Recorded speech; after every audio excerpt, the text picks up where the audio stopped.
Welcome! In today's video, we're diving into how to restrict messaging on Roblox, ensuring that only your friends can reach out to you. This is an updated guide to help you maintain privacy while playing your favorite games on the platform. So, let's get started with the step-by-step process. Step 1. Open the Roblox app on your Android device. This is your gateway to managing your settings. Step 2. Tap the three dots at the bottom right corner of your screen. This will open up the main menu where you can access various options. Step 3. Select Settings from the menu. Here, you'll find all the customization options for your account. Step 4.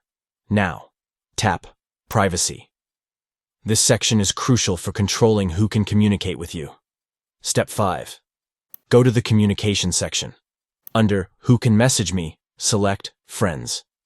This simple adjustment will ensure that only your friends can send you messages, giving you a more secure Roblox experience. And that's it. Now you can enjoy your games while feeling safe, knowing that only friends can contact you. Remember to adjust your settings whenever you want to change your privacy preferences. Happy gaming!